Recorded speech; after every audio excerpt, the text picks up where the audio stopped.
Sven Kramer evenaart Rintje Ritsma op EK Allround. Friezen ontbreken bij Grutteprijs van Drachten. En LDODK maakt punten pakken in Hekkensluiter top. Het is maandag 14 januari, dit is de sport in Boppenslag.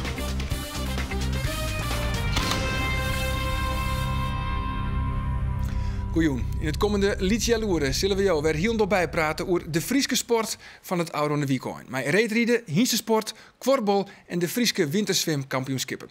Dat aanzen nou eerst alles over de Europese titel van Sven Kramer. Sven Kramer is juster voor de 6e keer Europees kampioen allround worden. En dat is een evenaring van het record dat in hand wie van Rintje Ritsma van de Lemmer. Ritsma lei in de jaren 1993 onder mij 2000 ek 6 keer beslag op die Europese titel. De Belsliede is voor Sven Kramer. Met oermacht leidt hij beslag op zijn 6e Europese titel. En dat bent er liekevolle als Rintje Ritsma. Maar met dat record had Kramer hem net wanden houden. Ja, ik ben gewoon met mijn toernooi op zich, maar het is wel een leuke bekomstschiet. Ja, maar hij is al verklapt, je zou voor de zoon, hè?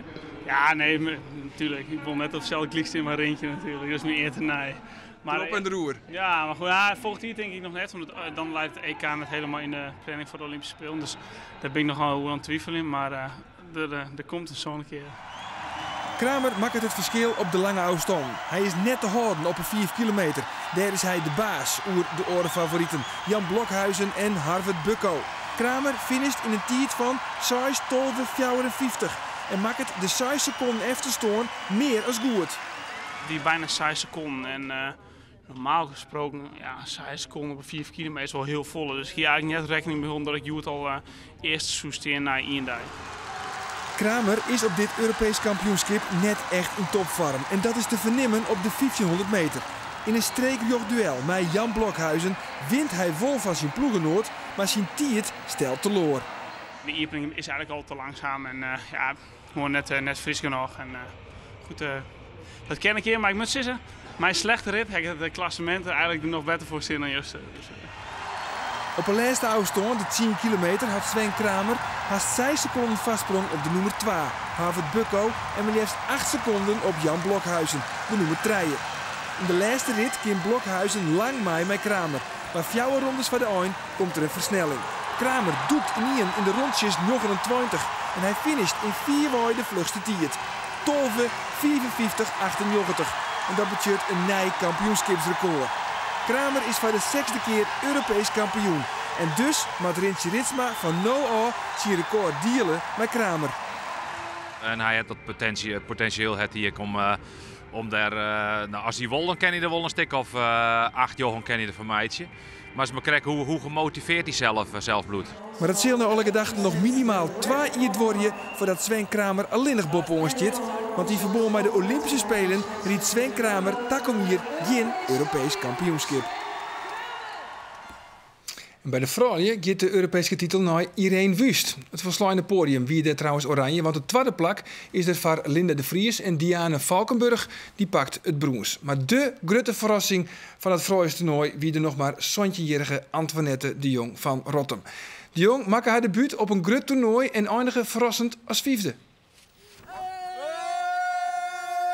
Tegelijk met het publiek komen de sporters één voor één aan bij Tiaf. Zij is de regerend Europees kampioen Martina Sablikova. En hier de 2 Nederlandse troeven Irene Wust en Linda de Vries. Maar wij wachten op de jongste Nederlandse debutante op een Europees kampioenschap. Antoinette de Jong. Wilst haar huid, mem en haar 4 jaar jongere zuske een plakje ziekje op de tribune, komt Antoinette de Jong aan bij de artiesteningang. En ze is toch wel een beetje nerveus. Ja, dat woord is natuurlijk wel wennen, een heel groot publiek en ja, wel heel erg leuk. Ja, hoe is het sliepen vannacht? Jawel, Ja, toch wel? Dat gaat nog wel, ja. Oké, laatste rit hè? Ja, klopt. Werk je ervoor, Tinkst? Nou, ik zal Sjen, ik weet net hoe de oren rieden, maar ik ga gewoon mijn eigen race rieden. Ja, en wanneer ben je tevreden? Als mijn race goed binnen en ja, misschien een PR. De nou zontjejerige Antoinette begon met rieden doet ze 4 jaar oud weer. Op het wetter, Echterhoes. Daar had ze het rieden leerd. Toen stond ze achter de stoel voor het eerst op de ijs, maar dat wou ze net zo net op de stoel, achter de stoel schaatsen. Want dat vond ze gewoon, ze schaatsen gewoon zo fit. Echt wie? Ja, ze staat echt zo fit, dus ze stond echt helemaal verbaasd van, nou dat ken helemaal net. Maar het wie was zo. En ze die vrij gauw om mij aan de wedstrijd, toch? Ja. Ja, dat was heel snel ook. Zie je een keer op de ijs staan en toen de wedstrijd af. En oorzaak is er misschien ook bewonnen, alleen ze zeggen achteruit bij de oorblauw. Ja, dat is het waar. Op een 400 meter neemt Antoinette de Jong het op tegen de Russische Jekaterina Shikova. Ready.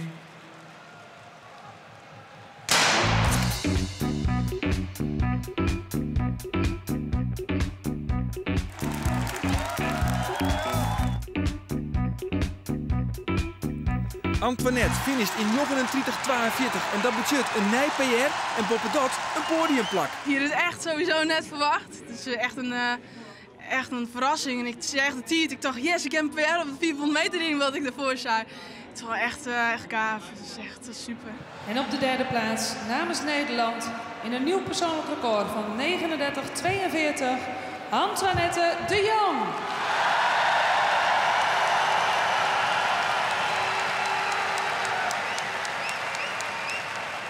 Het is ongelooflijk. Ja, ik vind het geweldig. Het is daar ook net alone. Op haar debuut bij dit EK pakt Antoinette de Jong gelijk een bronzen medaille achter toppers als Erbanova en Lobisheva. Ik kan het helemaal geloven eigenlijk. Nee. Zijn ze nog wat, Sindai? Ja, Goederien en ik dacht, ja, hiermee. De bronzen medaille is een geweldige opstekker. Al dat coach Erik Bouwman er alles aan om al te hege verwachtings van de rest van het toernooi te temperen. Met alle Pechsteins en Sablikova's en Wustum die zoveel ervaring hebben, is het op een grote vierkant met een 5 kilometer erbij mogen we niet heel veel verwachten, denk ik. Maar ook op de 3 kilometer riet Antoinette de Jong een prima race. Haar PR zit op 4:0:02 en daar zit ze maar krek boppen. Bij 4:0:48 hoornhaverde het ze haar in de top van het klassement. Ja, stik terwijl ik dacht, wow. Ja, het is wel heel leuk. Ja, schrik je daar dan super van? Ja, het is shot wel mooi uit als het wel een plakken hier achter iedereen. Dus ja, ik hoop dat het morgen nog zo'n super die wordt. Op snijn staan de 1500 en de 5 kilometer op het programma. Maar netjes staande het succes van Juster verwacht het de familie net nog meer medailles. Nee, Juster weer boven verwachting en een podiumplak net verwachten. Maar Joert komt hij er net. Nee? Nee. Lekker schaatsen, lekker genieten. Ja. Het belangrijkste. Antoinette had op een nij een superdij. Ze riet 2 keer een nij persoonlijk record. Op de afsluitende 5 kilometer verpulvert ze haar PR maar liefst 8 seconden. De doelstelling voor omvang van het toernooi wie om bij de eerste 8 te eindigen. Maar Antoinette eindigt uiteindelijk als 5e. Het podium is van Oranje. Bij kampioenen Irene Wust en Linda de Vries en Diane Valkenburg. Maar de grote verrassing van dit EK is Antoinette de Jong. Nou ben ik 4e geworden en echt super blij mee. En het is net om, dit is echt, dit bloedt wel in mijn holle, dit hele hier nog. Dus ja, dat is super. Gaan we naar de Hiense Sport. Want het internationaal concours Noord-Nederland had grote plan met Drachten. Het evenement wordt pas voor de 2e keer houden, maar de ambities zijn heeg. De organisatie wil meer internationale toppers naar het Frieske Congrescentrum heljen. En dat kan toch meer prijzen beschikbaar te stellen. Juster wie er al €40.000 te verdienen in de wichtigste wedstrijd, de Grote Prijs van Drachten. De Grote Prijs van Drachten is een wedstrijd van internationale allure. Overal komen de topruiters bij. Australië, Jordanië, Zweden, Rusland en zelfs Hongkong. Very nice. Everything has been set up really great. The classes have been nice and a big level of competitors here. So I'm very lucky to be able to come here. Verleden jaar moest het evenement uitwijken van Zwolle naar het Fries Congrescentrum in Drachten. En dat bevalt de organisatie zo best dat ze hier blijven willen. We hebben gezegd, we komen eigenlijk niet voor 1 jaar. We willen het 1 jaar proberen, maar als we dan blijven we lang. Nou, dat is nu het geval, dus daar zit wat ons betreft niet echt een einde aan in onze planning. We hebben een heel ambitieus bestuur. Dit jaar voor het eerst een 3-ster. Vorig jaar was het nog 2-ster. Een 3-ster betekent meer prijzengeld, betere ruiters als het gaat om het springen. Wij denken als de sport heel goed is dat er ook meer publiek komt, meer sponsoring komt. Dus ja, een groeiend evenement is wat we willen. De Grote Prijs begint met een eerste ronde. Alle combinaties die het foutleer springen maar terug naar de finale, oftewel de barrage. De uiteindelijke winnaar neemt €10.000 mee naar huis. Verleden jaar nam een jonge Zweed de haatprijs mee. I won last year, but I have another horse this year, and he's a little bit green. I will try my best, but as I said, my horse hasn't done a lot of these big jumping classes. But it's a very nice horse and I hope I can be in the jump-off. De Zweed helpt de barrage net. En wat dat ook net helpt is Olympisch medaillewinnaar Jur Vrieling. De hoogte van 1,55 meter is te hoog. Hij tikt 1 van de balken eraf. En dat is te volle. Daar docht ik wel uit blijken dat de lotte heeg luidt. Te heeg ook voor een tal Frieske toppers, liek als Hester Klompmaker. Haar hinders binnen er nog net klaar voor. Ik ken nog jonge hinders in opleiding. Ik doe hier oorweken wel mee. Dan is het niveau krekken een paar centimeter lager en daar heb ik de hinders dan wel klaar voor. Maar mijn hinders zijn eigenlijk nog in de opleiding en ik hoop dat ik oren hier mee doen kan. Ek Nathalie van der Meij zit op de tribune. Dat er geen Friesen meidoggen had ik maar Jill te krijgen. Dan wil je goede hinders fokt en maar ja, de meesten worden toch verkocht, want ja, Jilt is toch altijd verleidelijk en sport is een dure bezigheid. En er moest natuurlijk echt een heel goed hinder. Hè? Dus dat is alles bij elkaar is het meestal verstandiger om ze maar te verkopen voor de tijd. En dat gebeurt dus ik meestal. Uiteindelijk binnen er 14 rieders die haar kwalificeren voor de barrage. Die gaat dan over 8 hindernissen. De jongen die dat fout leest en het rapste docht wint de grote prijs van Drachten. En Robert Vos zet als een van de eersten een scherpe tijdel. Als zijn hinder Celano riet er het parcours fout leest in 33,38. Alleen nog Guy Williams uit Engeland leek het rapper te wezen. Maar die moet daarvoor wel een soort risico nemen. Oont de laatste hindernis laat Williams var op Vos, maar dan gaat het mis. Alle ruiters na Williams nemen een soort risico om maar onder die tijd van Robert Vos te komen. Willem Greven gaat daar in het vierst, de okser wordt hem fataal. Greven sammelt maar liefst 34 strafpunten en eindigt daarmee rom als laatste. Het publiek in Drachten zocht een hoe griezelig spannende wedstrijd. Want de laatste rieder bloedt het spannend in die barrage. De laatste is de Australische Amy Graham op Bella Balubé. Nog neer woont zij een grote prijs in Europa. Vol sammelen ze de aanroende tijd een soort tweede en derde plakken. Maar zo het dan nou wel slag je in Drachten. Ze riet lange tijd fout lees, maar dan die laatste okser. Ek die gaat goed. En wat is dan haar tijd? Ze is zo'n 100ste rapper als Robert Vos. En dus wint Amy Graham de grote prijs van Drachten. I just saw the distance that I was going to have and it wasn't what I wanted. It wasn't close enough to the oxer. And so I had to change my mind and I tried to make the best of it and I was lucky. Very lucky. LDODK spelen sneun op Kwartzwegen tegen Top uit Sassenheim. En hij zo'n wedstrijden in de Korbo League staan de Gediektes op het 8e plak met 5 punten. En Top, dat is de Hikkesluiter met 2 punten. En dat is eigenlijk wel opmerkelijk, want 2 jaar geleden waren de Sassenheimers nog Nederlands kampioen. Voor beide ploegen kan deze uitslag wel eens van grote invloed wezen op haar strijdje degradatie. Zo goed als LDODK uiteindelijk is, zo min is Top begonnen. Maar bij winst op LDODK leidt de strijd in degradatie weer heel naar hier. Absoluut. Een hele belangrijke wedstrijd. En een gat van 1 punt of een gat van 5 punten, dat is nog een verschil. En ja, we moeten zien of we dat grote gat krijgen. Top had een soort pech aan, met een soort blessures en een paar nipte nederlagen. Het duel in LDODK maar dan de ommekeer worden. Tim Heemskerk scoort 1-2 en zet Top dus op voorsprong. Maar daarna pakt LDODK het geweldig op. Ze zitten met scherp en binnen 12 minuten rent LDODK uit naar een rommelvoorsprong. Erwin Zwart zorgt voor 4-2. En even later is het zijn broer André Zwart die heel attent kleerst achter de koer en het gaat nog groter maken. LDODK rent uit naar zo'n 2. En Hans Heemskerk, de coach van Top, zocht dan het werk druwen. Maar zijn ploeg komt beetje bij beetje dichterbij. International Celeste Split met de terugbraak maakt het verschil een stuk lietser. En Top rent zelfs oer LDODK heen in die fase van de eerste helft.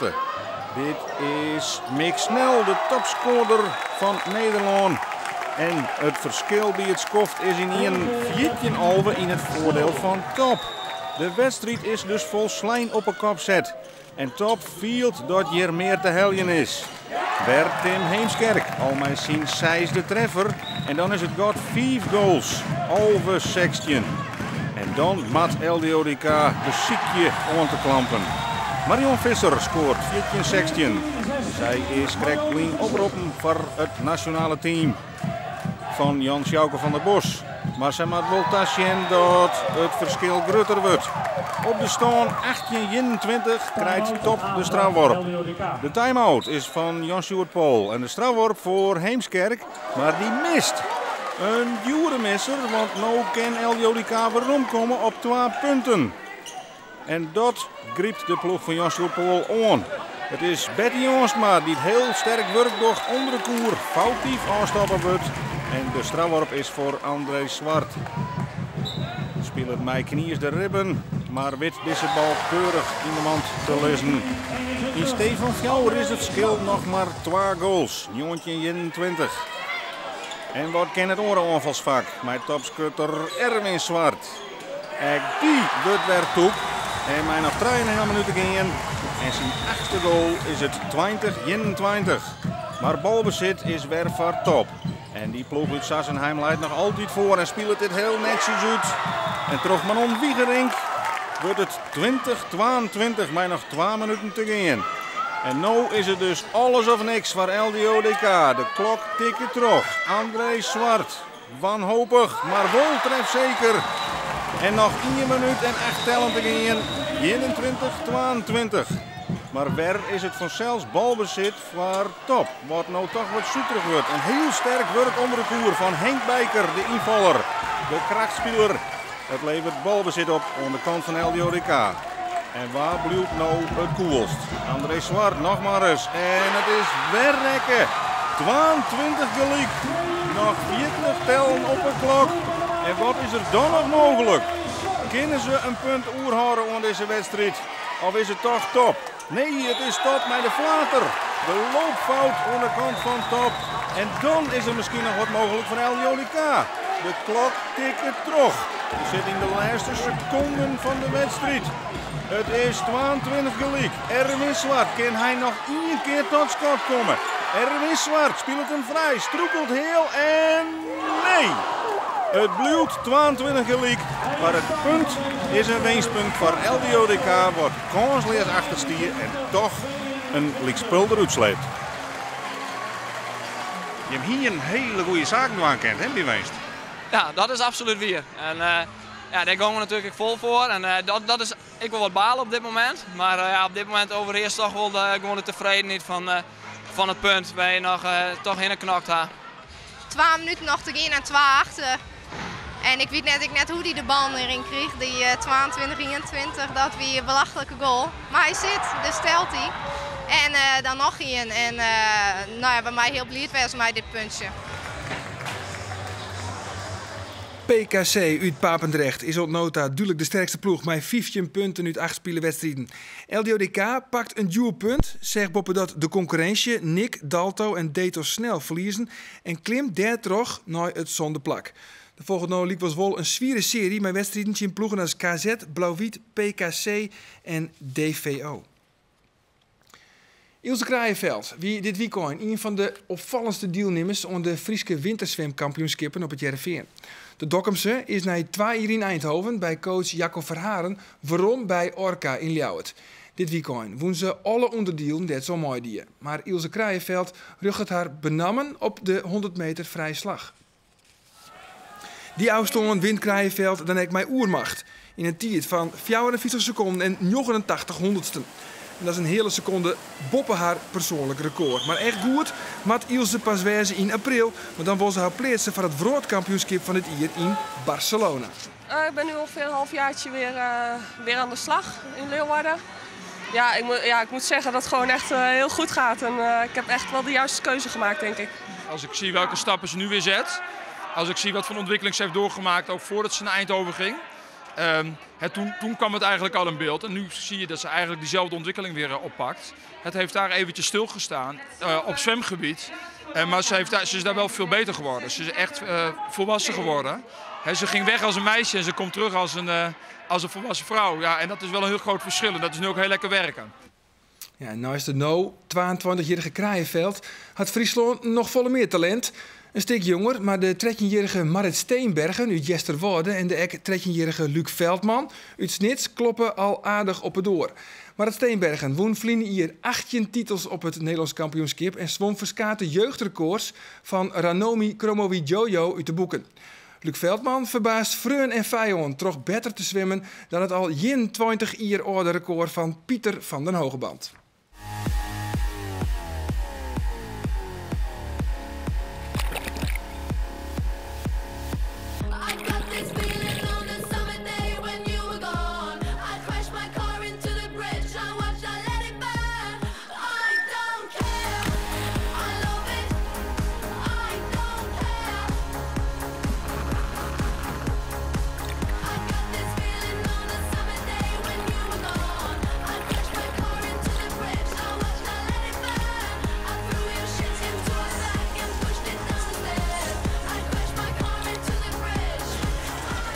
Ik ben Luc Veldman, ik ben 13 jaar en ik zwem met het record van Pieter van den Hogeband.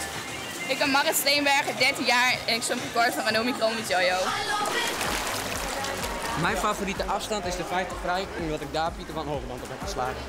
13-jarige leeftijd, een tijd van Pieter van den Hogeband, maar niet uit de boeken zwemmen. Je bent wel sneller dan Pieter, dan kun je wel wat. Hè? Dus dat geeft wel wat aan. Aan de andere kant, talent is gratis, zeggen we altijd. Hè? Dus het gaat natuurlijk ook om wat hij er straks mee gaat doen. Ik weet niet alleen de record van Ranomi, maar ze is ook mijn grote voorbeeld. Marit heeft zich als doel gesteld om Olympisch kampioen te worden. Dus dat is een lange weg te gaan. Daar is ze nu nog niet naartoe, maar ze laat nu wel zien dat ze goed op weg is. Dat is zeker iemand om in de gaten te houden de komende tijd. Ja.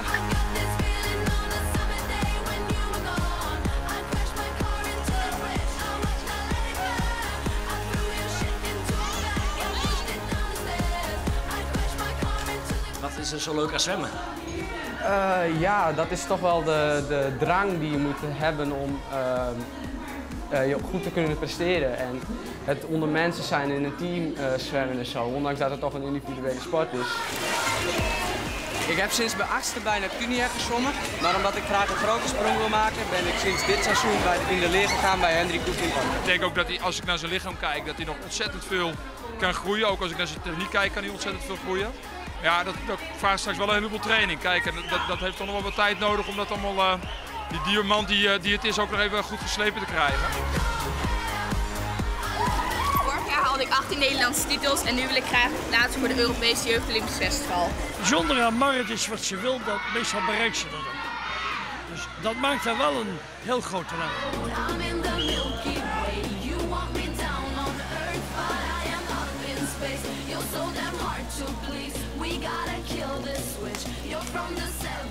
Net toen ik al mijn diploma's had gehaald, toen zei mijn moeder dat ik sowieso 1,5 jaar moest doorzwemmen. En toen ik mocht stoppen, vond ik het wel leuk, toen ben ik doorgegaan.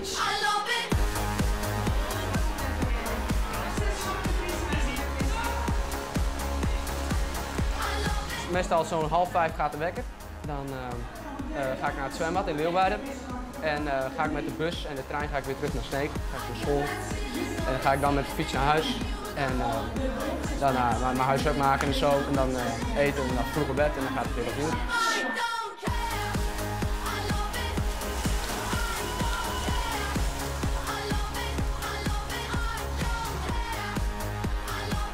Winnen is ook wel leuk, denk ik. Jawel. Maar je wint alles. Ja. 18 titels. Hoe is dat? Ja, dat is heel erg leuk. En vooral als je dan ook nog te horen krijgt dat je de eerste bent. Ja, dat is heel erg leuk. En wat zag je de sport in Boppenslag? Nou, daar is een keer van naar het Frieske Nijs in Joert. Want na een weekend. Dag. Nee, we beginnen net opnieuw. Je mag verder. Knips maar lekker.